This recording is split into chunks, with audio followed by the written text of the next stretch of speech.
Hoy tenemos la continuación de la serie que estamos siguiendo. Hoy es la tercera parte y la última de una serie que le hemos puesto por título Sanidad del Alma.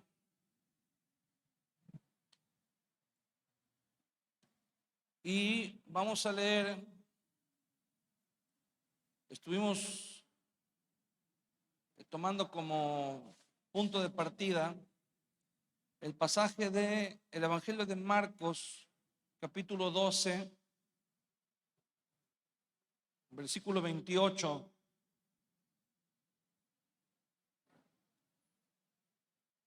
Marcos, capítulo 12, versículo 28, dice la palabra del Señor: acercándose uno de los escribas que los había oído disputar y sabía que les había respondido bien, le preguntó: ¿cuál es el primer mandamiento de todos?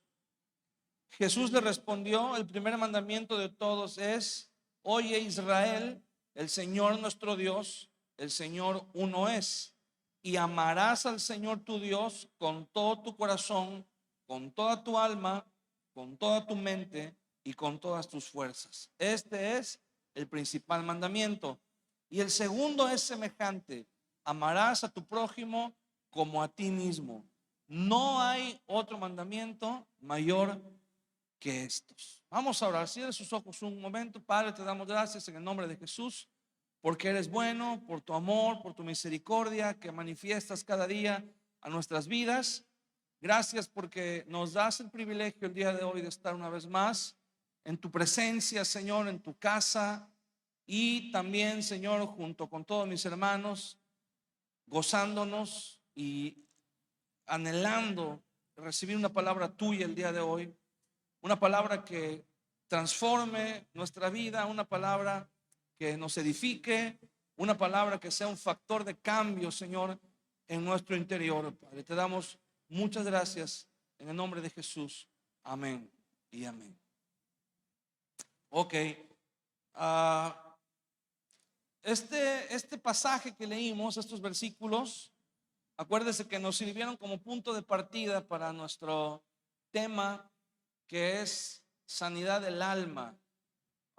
En estos versículos Jesús nos habla acerca del alma, ¿verdad? Dice que el principal mandamiento es: amarás al Señor tu Dios con toda tu alma, pero también menciona tres partes que componen el alma. Dice: amarás al Señor tu Dios con toda tu mente, con todo tu corazón y con todas tus fuerzas. El día de hoy la psicología moderna usa otros términos. No le llama alma, le llama la personalidad del individuo. Y los términos que Jesús utilizó, que es la mente, el corazón y las fuerzas, en la psicología moderna se conoce como el intelecto, las emociones y la voluntad. La semana antepasada el tema que vimos fue el intelecto consagrado. La semana pasada vimos las emociones consagradas, y el día de hoy vamos a ver el tema que se llama la voluntad consagrada. ¿Ok? Les voy a dar una definición de lo que es la voluntad. Es la facultad que permite al ser humano gobernar sus actos, decidir con libertad y optar por un tipo de conducta determinado. La facultad que le permite al ser humano gobernar sus actos, decidir con libertad y optar por un tipo de conducta determinado. O sea, lo que hacemos y cómo lo hacemos, tenemos la libertad de decidirlo, y eso es la voluntad. Esa es nuestra voluntad. Ahora, Dios nos dio una voluntad, así como nos dio el intelecto y nos dio las emociones, también nos dio una voluntad. El propósito de esa voluntad es que nosotros la alineemos o la enfoquemos con la voluntad de Dios, hacer la voluntad de Dios. Y aquí nos encontramos con un concepto, con una idea bastante interesante que ha ocupado gran parte del pensamiento cristiano desde tiempos antiguos. Y este pensamiento es preguntarnos, ¿no hubiera sido más fácil que Dios nos hubiera creado sin voluntad? ¿No hubiera sido más fácil que Dios nos hubiera creado, digámoslo así, ya programados para hacer su voluntad, para hacer lo que tenemos que hacer? Uno de los pensadores más grandes cristianos de la antigüedad, Agustín de Hipona, este hombre era un filósofo muy notable, muy destacado, y se convirtió al cristianismo, y él desarrolló unos pensamientos y una doctrina que se usa hasta el día de hoy. Agustín, la historia cristiana lo reconoce como él fue el primer hombre que fue nombrado con el título de doctor de la iglesia. Fue uno de los teólogos occidentales más importante, el más importante hasta el día de hoy. Y está considerado, después del apóstol Pablo, no hubo otro pensador que fuera tan influyente en la iglesia hasta Agustín. Agustín de Hipona fue un hombre que Dios lo usó de una manera muy particular. Era un filósofo, era una mente muy brillante, y él hizo un planteamiento, realizó un pensamiento en donde dijo, planteó el supuesto de que Dios podía haber hecho tres cosas. O sea, tenía tres opciones, digámoslo así, de esta manera. La primera opción era no crear nada, permanecer simplemente siendo Dios en el universo. Dios es el único ser en el universo autónomo, no necesita de nada ni de nadie para existir. Y Dios pudo haber permanecido así por toda la eternidad, por los siglos de los siglos, sin crear nada, ni seres humanos, ni mundo, ni ángeles, ni nada. ¿Okay? La otra opción, la número 2, era crear seres sin voluntad propia. O sea, lo que decíamos hace un momento, seres programados ya para hacer la voluntad de Dios, sin cuestionamientos, sin dudas, sin ningún tipo de distracciones. Y la número 3, pues es lo que Dios hizo: crear a la humanidad, crear el mundo y crear a la humanidad, y dotar al ser humano con una voluntad propia. Y bueno, la pregunta es, ¿por qué Dios decidió darnos una voluntad propia? ¿Por qué Dios decidió darnos el libre albedrío? Aunque hay algunas personas cristianos que no creen en el libre albedrío, pero Dios nos dio la oportunidad de decidir. Usted el día de hoy decidió venir a la iglesia. Usted pudo haber decidido quedarse en su casa a descansar. Usted pudo haber decidido quedarse en su casa a terminar el quehacer o los pendientes de la semana. Pudo haber decidido quedarse a ver ahí el funeral de Vicente Fernández, ¿verdad? Pudo haber decidido muchas cosas, pero decidió venir a la iglesia. Decidió que hoy es el día del Señor y esta es la voluntad de Dios, ¿verdad? Que vengamos a su casa, que escuchemos su palabra y que nos llenemos de Él. Es el día del Señor. Entonces, cada uno de nosotros tenemos una voluntad, y lo que a Dios le agrada es que nosotros, ahora sí que voluntariamente, nos alineemos con Él, nos enfoquemos en Él. Si usted tiene hijos, Pregúntese, ¿qué le causaría más satisfacción? ¿Que sus hijos le amen porque están programados para amarle? ¿O que le amen de manera espontánea por lo que usted es, por lo que usted representa para sus hijos? ¿Qué preferiría o qué le daría más satisfacción? ¿Que sus hijos le obedezcan porque no tienen de otra, porque están programados para obedecerle? ¿O que le obedezcan porque le respetan y lo aman? Obviamente, ¿verdad? Como padres sabemos que lo más satisfactorio es cuando los hijos nos obedecen porque ellos deciden obedecer. Y cuando los hijos nos aman porque nace de ellos amarnos. Entonces, Agustín concluye que el amor no es amor si no se escoge, si no se elige amar. Nosotros, dice la palabra del Señor, la razón por la que amamos a Dios es porque Él nos amó primero. Dios nos mostró amor y nosotros le correspondemos, ¿verdad? Aunque nuestro amor siempre se queda corto a la hora de corresponder al amor de Dios. El salmista escribió: bendice alma mía al Señor y bendiga todo mi ser su santo nombre. Bendice alma mía al Señor y no olvides ninguno de sus beneficios. O sea, como el salmista le está hablando a su alma.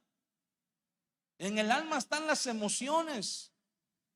El salmista le está ordenando a su alma que ame y que bendiga a Dios. Hay gente que dice que nosotros no podemos controlar nuestras emociones. La semana pasada vimos que sí se puede controlar las emociones. Jesús fue el ejemplo perfecto de intelecto, emociones y voluntad perfectamente alineadas a la voluntad de Dios. Cuando a Jesús lo estaban crucificando, los psicólogos dicen, que está comprobado por la psicología, que cuando una persona se le infringe dolor, cuando una persona está siendo sometida a una tortura, a un tormento, su mente se bloquea y no piensa absolutamente en nada más que en sobrevivir. Su mente se concentra absoluta y totalmente en él y es capaz de hacer cualquier cosa para detener el tormento. Por eso usted ve, por ejemplo, en las películas, por no decir en la vida real, cuando quieren sacarle información a una persona, pues le aplican algún tipo de tortura, algún tipo de castigo, y la persona automáticamente dice lo que quieren que diga, ¿no? ¿Por qué? Porque una persona que está siendo sometida a tormento, a dolor, es capaz de decir lo que sea para dejar de sentir dolor, porque la mente se concentra, la mente entra en shock por el dolor y se concentra solamente en escapar, en evitar ese dolor. Pero cuando Jesús estaba siendo crucificado, ¿qué dijo Jesús? Padre, perdónalos porque no saben lo que hacen. O sea, no estaba pensando en él, estaba pensando en ellos, en la gente que lo estaba crucificando. Eso habla de una mente y de unas emociones perfectamente sanas y equilibradas. Y hay gente que dice que no puede controlar sus emociones. La Biblia dice que sí se puede. Y el salmista le dice a sus emociones, a su alma y a su intelecto: bendice a Jehová. No olvides ninguno de sus beneficios. ¿Cuáles son los beneficios de Dios? Las bendiciones que Dios nos da. ¿Cuántos estamos bendecidos? Levante su mano. Todos estamos bendecidos por Dios. Todos tenemos cosas por qué agradecerle a Dios y eso se debería reflejar en nuestro diario vivir. Ahora, la pregunta es: ¿por qué muchos de nosotros vivimos como si no tuviéramos nada que agradecerle a Dios? ¿Por qué no refleja nuestra vida gratitud, la gratitud que sentimos hacia Dios? El salmista dice: alma mía, bendice al Señor. Acuérdate que Él es el que te bendice. Acuérdate que Él es el que perdona tus iniquidades. Acuérdate que Él es el que sana tus dolencias. Acuérdate que Él es el que sacia de bien tu boca. Le está diciendo: acuérdate que tenemos muchas razones por qué bendecir a Dios, por qué estar agradecidos con Dios. Y el salmista le está hablando a su alma. ¿Cuántas veces nosotros estamos en depresión, estamos tristes? Y dice la palabra del Señor: ¿está alguno triste? Cante alabanzas. ¿Estás triste? Pon alabanzas. Ponte a cantar alabanzas. Eso, ahí le estás ordenando a tu alma que bendiga a Dios. Pero si en vez de poner alabanzas pones Los Temerarios, pues dice la Biblia: el que canta canción al alma que está triste es como el que quita la cobija en tiempo de frío. Entonces imagínate, más te hundes. Entonces por eso el problema del ser humano, como decíamos la semana antepasada, es un problema espiritual. Uno de los pensadores más importantes del siglo XX, un doctor llamado Sigmund Freud, un psicólogo austriaco, él desarrolló un método que se llama el psicoanálisis, en donde hace un perfil de la persona, estudia la mente de una persona, estudia el comportamiento y estudia la mente de la persona para saber cuál es la raíz, cuál es el origen de su comportamiento. Por ejemplo, las personas que manifestaban una conducta antisocial, una conducta agresiva, una conducta como los criminales, ¿verdad? Los trataban de psicoanalizar, y entonces decían, Sigmund Freud decía que el comportamiento del ser humano está influenciado por los eventos que vivió en su etapa de formación, en su etapa de niñez, sobre todo los que están ligados al área de su relación con la mamá, ¿okay? Que eso influía mucho en la vida del ser humano, y que había cosas que estaban ocultas en la mente. Fíjese bien, Dios creó la mente del ser humano, y la mente es tan maravillosa que lo único que hace es reflejar lo maravilloso de su creador. Hay cosas que nos hacen daño, recuerdos o cosas que vivimos en nuestra niñez, en nuestra juventud, ¿Y sabe lo que hace la mente? La mayoría de las veces bloquea esos recuerdos. Lo que nos hace daño, la mente lo bloquea. No nos acordamos, lo pone ahí como en el archivo muerto y no nos acordamos. Todo eso que nosotros vivimos obviamente ejerce una influencia en quién somos, en nuestro comportamiento, en nuestra conducta, de manera inconsciente. Pero eso tiene un remedio. Cuando nosotros llegamos a Cristo, el Señor nos hace libres. Por eso decíamos la semana pasada, el problema del ser humano no está en el alma. Algunos problemas están en el alma, pero la raíz es espiritual. El problema es que estamos muertos espiritualmente. Cuando pecamos, acuérdense que dijimos que la muerte no es un personaje, no es alguien, es algo que pasa, porque la muerte significa separación, la ruptura de un vínculo que une dos cosas, que en este caso es el espíritu, el alma y el cuerpo. Tres cosas. Entonces, cuando pecamos, somos separados de Dios, morimos espiritualmente. Ese es el problema. No podemos hacer lo bueno, no podemos hacer la voluntad de Dios. Cuando alguien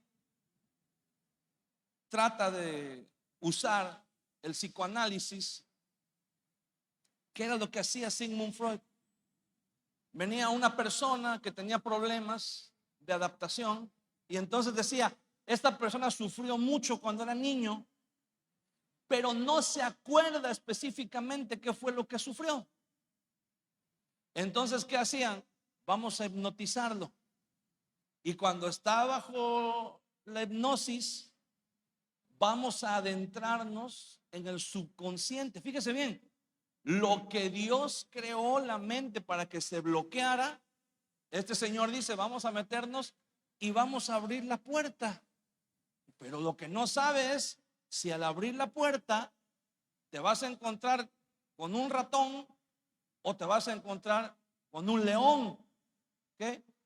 Eso es muy peligroso, jugar con la mente subconsciente. ¿Por qué? Porque o bien puedes ayudar a una persona o bien le puedes dar el empujón que le hace falta para que se convierta en un psicópata, en un asesino, en alguien mucho peor de lo que la persona está manifestando ser. A veces por querer ayudarlo los echaban a perder más. Entonces este hombre decía, bueno, te voy a hipnotizar y ya hipnotizado te voy a llevar a que te acuerdes de tu infancia, las cosas que has olvidado.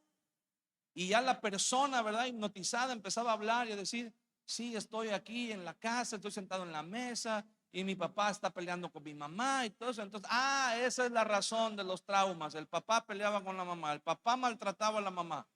Ok, se acaba, ¿verdad? Regrésate otra vez. Se acaba la sesión de hipnosis. Ok, ya descubrimos que el problema es tu papá. ¿Cuál era el siguiente paso? Lo que le llaman hacer la catarsis. Entonces le hacían un muñeco de trapo relleno con acerrín y le decían, este es tu papá. Entonces vas a agarrar un palo y le vas a dar. Vas a sacar todo lo que tengas, el resentimiento, el odio, todo le vas a dar hasta que te canses. Ya una vez que le termines de dar, lo vas a perdonar. Y entonces, santo remedio, ¿verdad? Pero imagínate, jugar con ese tipo de cosas es bien peligroso. Porque imagínate que en lugar del muñeco se llega a encontrar el papá de verdad en la calle, frente a frente, pues lo agarra a tubazos y lo mata. ¿Por qué? Porque un recuerdo, algo que estaba bloqueado, que la mente que Dios creó que se bloqueara, ya lo desbloqueaste, ya le diste rienda suelta. Por eso cuando llegamos a Cristo, lo que algunas personas manejan como tienes cadenas de maldición, no son cadenas de maldición, son experiencias pasadas que te predisponen en tu voluntad y en tu actitud. ¿Cuál es el remedio? Número 1, arrepentirte. Y número 2, perdonar. Arrepentirte y pedir perdón. Y número 2, perdonar. ¿Por qué? Porque muchas veces la causa de nuestros problemas es que venimos arrastrando cosas desde muchos años atrás que no hemos perdonado. Hay gente que todavía sufre y se echa a perder la vida y le echa a perder la vida a todos los que están alrededor por lo que alguien más le hizo. Y entonces, ok, sí, te lo hicieron, qué mal, pero ya pasó, tienes que perdonar. Y hay gente que dice, no, es que no puedo perdonarme, y se siguen aferrando y usan lo que les pasó como pretexto para justificar las cosas que hacen en el presente. Entonces lo que tienen que hacer es soltar, perdonar y recibir sanidad para que pueda venir sanidad de parte de Dios. Porque ¿qué es lo que te dicen? Es que tienes cadenas de maldición. Y entonces esas cadenas de maldición, híjole, tienes que ir a liberación y tienes que ir al retiro y tienes que ir al encuentro y tienes que ir a la experiencia para que se rompan esas maldiciones. Y pues bueno, ya se rompieron unas, pero en las siguientes se rompen las demás. Y así te la vas llevando, te la vas llevando, te la vas llevando. Cuando tú llegas a Cristo, llegamos con el espíritu muerto. Y cuando recibimos a Jesús, recibimos también el Espíritu Santo de Dios. Y el Espíritu Santo de Dios le da vida a nuestro espíritu para que nosotros podamos tener comunión con Dios. Y una vez que tenemos comunión con Dios, ya está resuelto el problema espiritual. Pero ahora vamos con los problemas del alma, con los problemas emocionales, con los problemas de nuestra mente, con los problemas de nuestra conducta. Cuando le entregamos todo eso al Señor, hermano, Dios obra en nuestra vida. Dios trae sanidad a nuestra vida. Pero hay algo muy importante que tenemos que entender. El mundo nos va a tratar de influenciar para que nosotros vivamos conforme a la corriente del mundo. De nosotros depende si nos dejamos influenciar por el mundo o si nos dejamos influenciar por Dios. Jesús usó, digámoslo así, vamos a usar términos modernos para que podamos entender un poquito mejor. Jesús tuvo que reprogramar la mente de los discípulos y usó una estrategia de tres partes, tres etapas. Y esto lo encontramos al final del Evangelio de Juan, en el capítulo 13.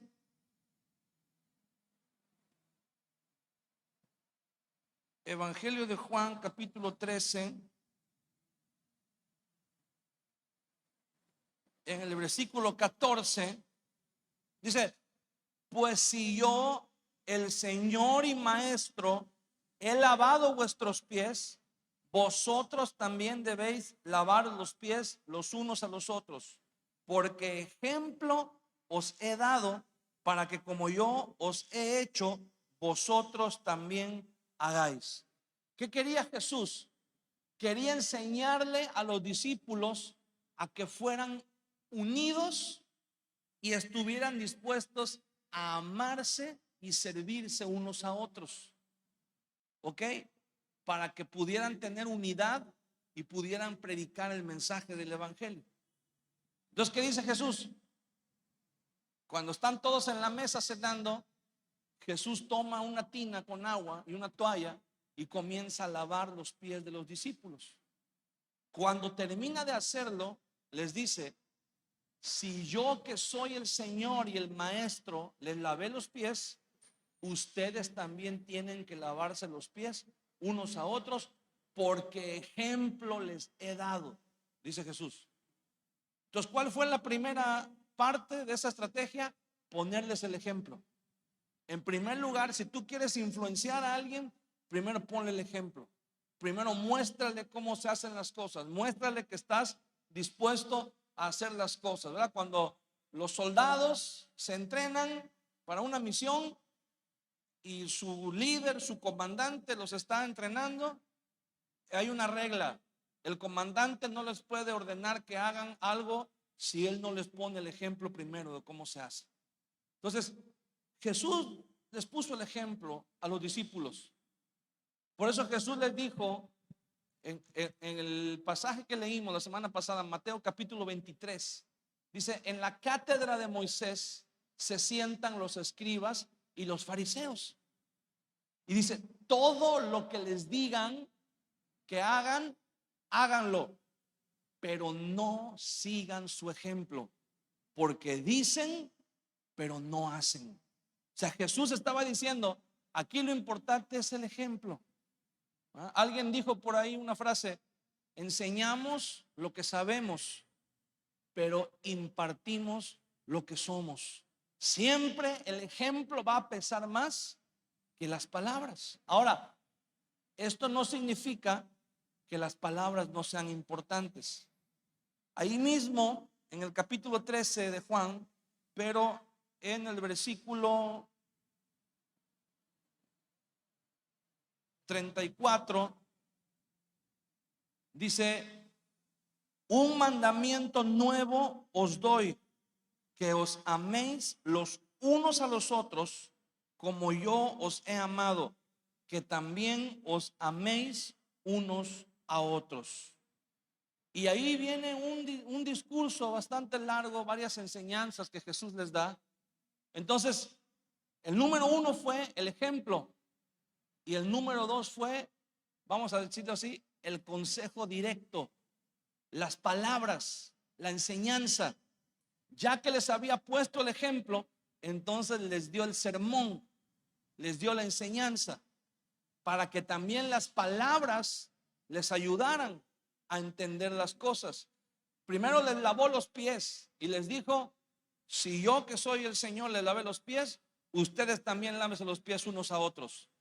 Después les dijo: un mandamiento nuevo les doy, que se amen los unos a los otros. Estaba reforzando el ejemplo con las palabras, con la enseñanza. Y número 3, ahí mismo en Juan, en el capítulo 17, Jesús ora por los discípulos.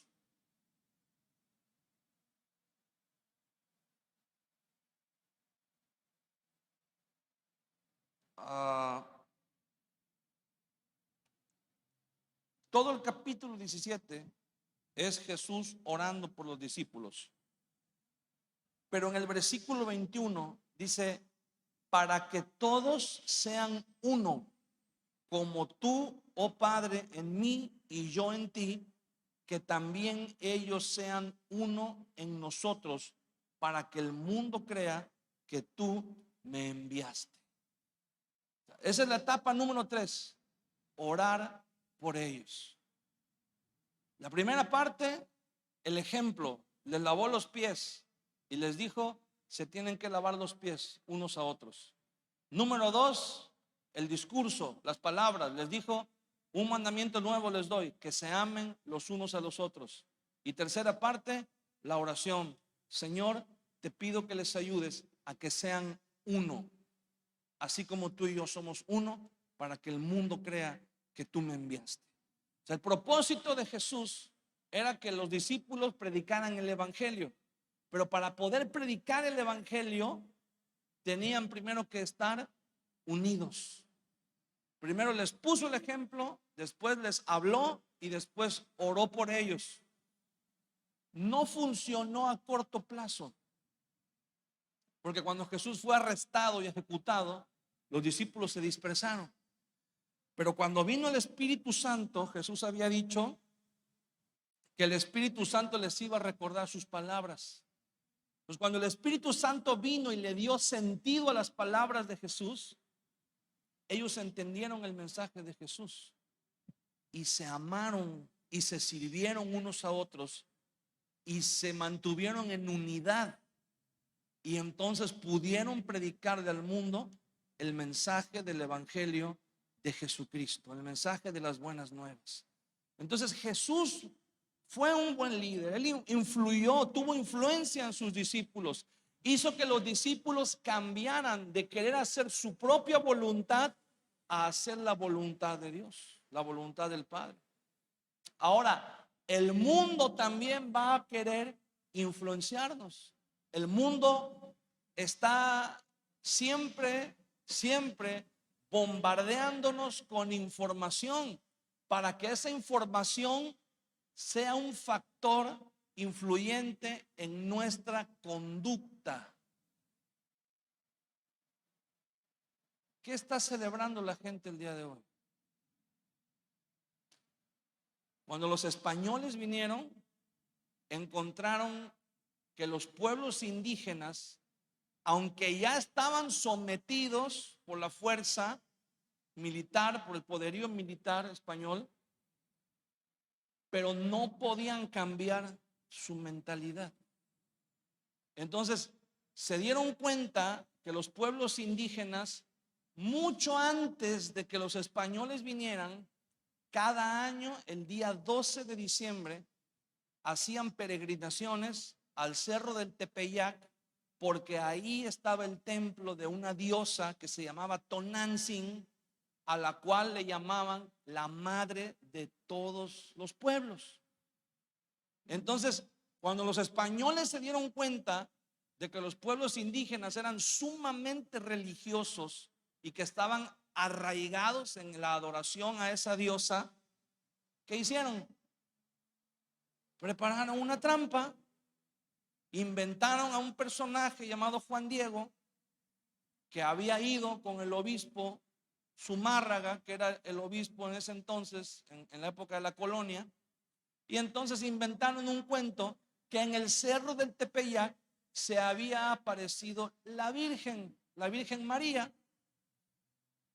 Cosa curiosa, bueno, el resumen de la historia. Juan Diego dijo que la Virgen se le había aparecido, fue con el cura no le creyó, volvió a ir con la Virgen le dio una prueba de su existencia, que eran las rosas que no se daban en ese tiempo o que no se daban en ese lugar, algo así. Le dijo, envuélvelas con tu manto y enséñaselas al cura y te va a creer. Y cuando supuestamente Juan Diego llegó y extendió el manto para que el cura viera las rosas, en el manto estaba la imagen de la Virgen, ¿no? Que ese es el famoso ayate de Juan Diego.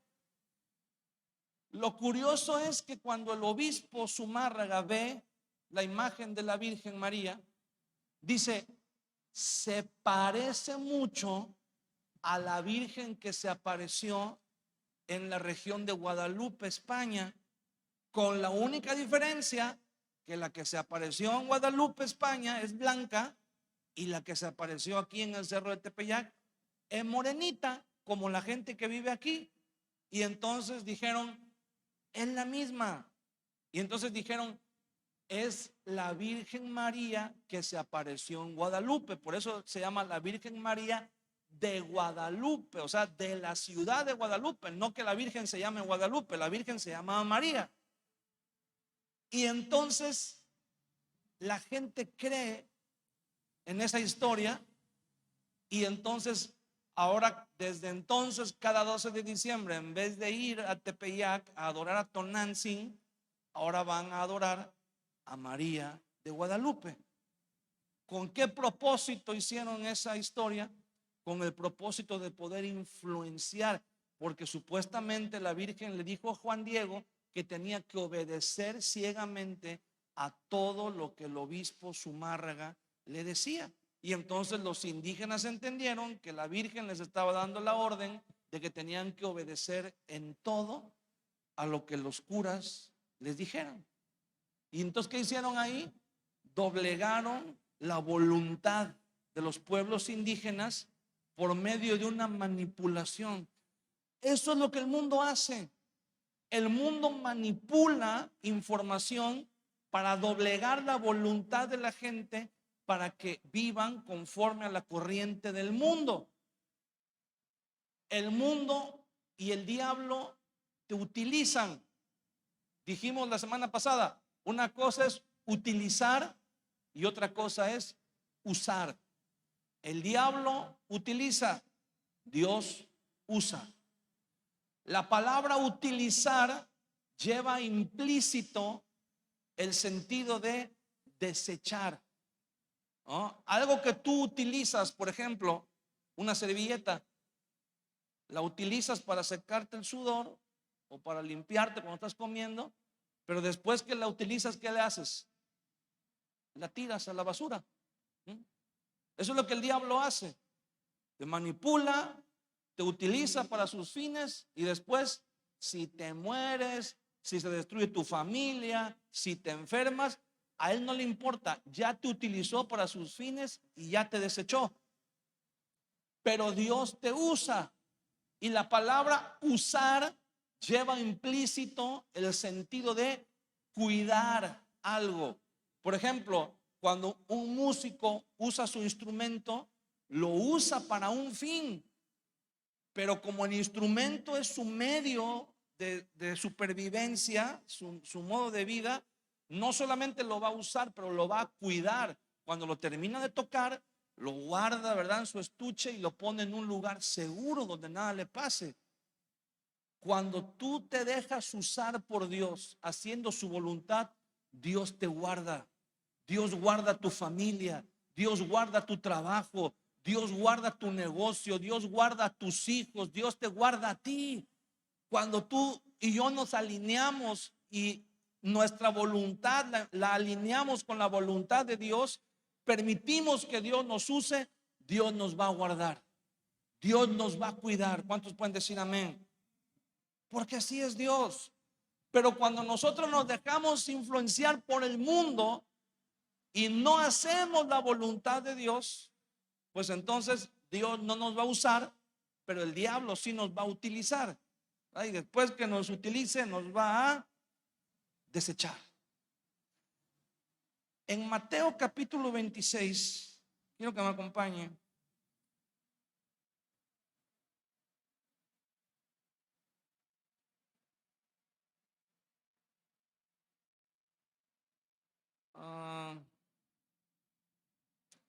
Versículo 36, Mateo 26, 36. Dice, entonces llegó Jesús con ellos a un lugar que se llama Getsemaní y dijo a sus discípulos, sentaos aquí entre tanto que voy allí y oro. Y tomando a Pedro y a los dos hijos de Zebedeo, comenzó a entristecerse y a angustiarse en gran manera. Entonces Jesús les dijo, mi alma está muy triste hasta la muerte. Quedaos aquí y velad conmigo. Yendo un poco adelante, se postró sobre su rostro, orando y diciendo, Padre mío, si es posible, pase de mí esta copa, pero no sea como yo quiero, sino como tú. Vino luego a sus discípulos y los encontró durmiendo y dijo a Pedro, así que no habéis podido velar conmigo una hora. Velad y orad para que no entréis en tentación. El espíritu a la verdad está dispuesto, mas la carne es débil. Y eso de que la carne es débil no quiere decir que sea débil para someterla. Quiere decir que es débil para caer en la tentación. Fácilmente cae en la tentación. Entonces, Jesús había tenido, junto con los discípulos, una semana bastante ajetreada. Casi no habían dormido la noche anterior y esa noche casi no habían dormido. Estaban cansados, tenían sueño, estaban fatigados. Aparte de eso, habían comido la cena de la Pascua, era una cena sumamente pesada. Y una persona que celebraba la Pascua, por lo menos, así, por lo menos, durante la cena se tenía que tomar 4 vasos de vino. Entonces imagínense, desvelado, cansado, con la panza llena, recién cenado y con 4 vasos de vino encima y con la musiquita de los grillos ahí arrullándolos, lo más fácil era que se quedaran dormidos. Pero no nada más los discípulos, también Jesús. Y sin embargo, él no se quedó dormido. Jesús estaba pasando por una situación que difícilmente alguien pudiera decir que ha pasado por una situación igual. Jesús sabía a lo que estaba a punto de enfrentarse, a la cruz. Él sabía lo terrible que iba a ser el tormento de la cruz. Dice la Biblia que comenzó humanamente hablando como cualquiera de nosotros. Dice que se entristeció y le dijo a sus discípulos, mi alma está triste hasta la muerte. Dice, comenzó a entristecerse y a angustiarse en gran manera y le dijo a los discípulos, mi alma está triste hasta la muerte. O sea, le estaba diciendo a los discípulos, me siento tan mal. Es como cuando tú dices, no sé qué tengo, pero me siento de la patada, que ojalá y mejor sería que yo me muriera ahorita mismo. Así como tú y yo hemos pensado algunas veces, valdría más que yo me muriera y ahí sacaba mis problemas. Jesús lo sintió también, pero él supo cuál era la respuesta, cuál era la solución. ¿Sabe cuál era la solución? Orar. Jesús sabía la terrible situación por la que estaba a punto de pasar y la única salida era la oración. ¿Qué hacemos nosotros cuando tenemos problemas? A veces, hermano, mire, a veces llegamos, usted lo sabe, a veces usted llega a su casa hasta aquí de problemas, problemas de la economía, problemas familiares, problemas de salud, problemas con los hijos, problemas con la esposa, con el esposo, el matrimonio pendiendo de un hilo, el trabajo colgando de un hilo. Tenemos el agua hasta aquí, ya no hasta el cuello, hasta aquí, hasta la barbilla. Y llegamos a la casa y en vez de llegar a orar, llegamos a ver la televisión. O llegamos a ver el Facebook. O llegamos a echarnos el chisme, ¿verdad? Con la vecina, con la amiga, con la prima, con la hermana. Menos a orar. Cuando Jesús demostró con su ejemplo que la única manera de encontrar la salida y de poder hacer la voluntad de Dios, por más difícil que ésta sea. ¿Tú crees que Jesús tenía ganas de hacer la voluntad de Dios? ¿O qué voluntad tenía más ganas de hacer Jesús? ¿Usted cree que Jesús no quería hacer su voluntad? ¿Cuál era su voluntad? Pues no ir a la cruz. Pero Jesús oró y dijo: Padre mío, si es posible, pase de mí esta copa, pero no sea como yo quiero, sino como tú. Jesús le dijo: mira, Señor, la verdad se me hace bien difícil hacer tu voluntad en este momento. Si hubiera la más mínima posibilidad de hacer las cosas de otra manera, adelante. Pero no se haga mi voluntad, dice Jesús, sino la tuya. Cuando regresó con los discípulos, él pensó que los iba a encontrar orando junto con él, porque les acababa de abrir su corazón, les acababa de decir que se sentía como nunca en la vida, en la peor depresión. ¿Y sabe cómo los encontró? Roncando a pierna suelta, profundamente dormidos. Los despertó y les dijo: no han podido orar conmigo ni siquiera una hora. O sea, Jesús les estaba diciendo que cuando hay problemas, lo mínimo que hay que orar es una hora. Y nosotros llegamos a la casa y creemos que con 3 minutos que oramos ya es suficiente. Y Jesús dijo: no han podido orar conmigo ni siquiera una hora. Y les dio chance otra vez. Les dijo: velen y oren para que no entren en tentación. Y se fue a orar y volvió a decir, dice la Biblia, 3 veces oró y las 3 veces dijo las mismas palabras: Padre, si es posible, pase de mí esta copa sin que yo beba de ella, pero no se haga mi voluntad sino la tuya.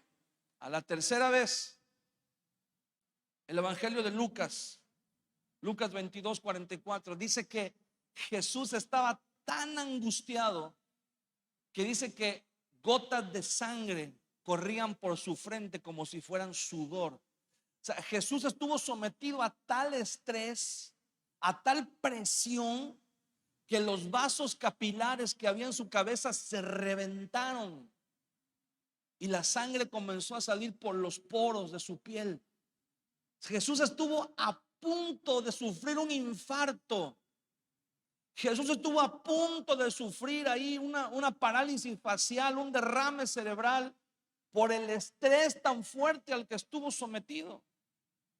¿Y sabe cómo salió de eso? Orando. Y nosotros no oramos ni aunque nos esté lloviendo con todo. Aunque el mundo se nos está cayendo encima, la gente no ora. ¿Qué hace la gente cuando tiene problemas? Se va a beber, se drogan, se buscan un amante, se van al casino. Todo eso hace la gente para huir de la realidad. Cuando la Biblia dice que lo que tenemos que hacer es orar. ¿Qué dice Pablo? Por nada estéis afanosos, sino sean conocidas vuestras peticiones delante de Dios con toda oración, súplica y ruego y acción de gracias. Y la paz de Dios, que sobrepasa todo entendimiento, guardará vuestros corazones y vuestros pensamientos en Cristo Jesús. Dice el apóstol Pedro, echad toda vuestra ansiedad sobre Él, porque Él tiene cuidado de vuestras almas. Tenemos que ir con Dios en oración y decirle: Señor, mira, me siento mal, estoy a punto de hacer una burrada, de tomar una mala decisión, me siento así, Señor, ayúdame si hubiera alguna manera de evitar esto, pero también, Señor, si no hay otra forma, dame la fuerza para que yo pueda hacer tu voluntad antes que hacer la mía. ¿Sabes que Jesús vivía para hacer la voluntad de Dios? En el episodio de la mujer samaritana, la razón por la que Jesús se quedó solo en el pozo fue porque los discípulos fueron a comprar comida porque tenían hambre y ya era la hora de la comida. Y cuando los discípulos regresaron con la comida, encontraron a Jesús rodeado de una multitud de samaritanos y estaba orando por ellos. Y los discípulos le dijeron: Señor, déjalos tantito, vente, ya está la comida. Y Jesús dijo: coman ustedes, yo tengo otra comida que comer, que es hacer la voluntad del que me envió. O sea, para Jesús lo más importante era hacer la voluntad de Dios. Cuando a ti te dicen: hey, mira, este domingo no vayas a la iglesia, vámonos a cotorrear.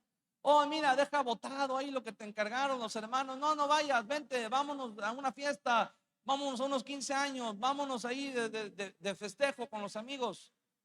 Pero cuando tú dices: no, porque yo tengo algo más importante que hacer, que es la voluntad de Dios, y el mundo no va a tener compasión de ti. El mundo te va a decir: ay, ya eres el hermanito, el aleluya, te lavaron el cerebro, ya te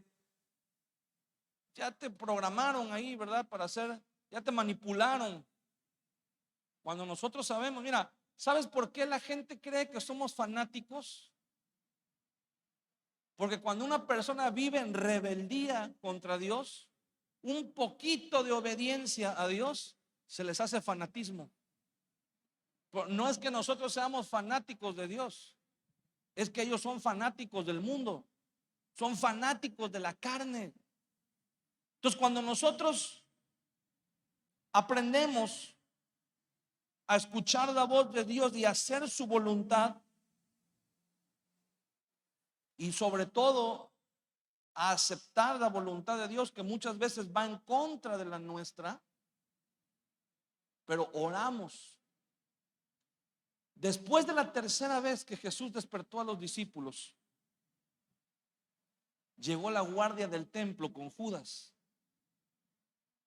el traidor, aquel en quien Jesús había confiado, nombrándolo uno de los 12 discípulos que estaban cerca de él. Y cuando Judas se presentó, él había acordado con las autoridades del templo para señalar a Jesús, para que lo pudieran ubicar. Se iba a acercar y lo iba a saludar con un beso, que era la manera como se saludaba a los rabinos, a los maestros.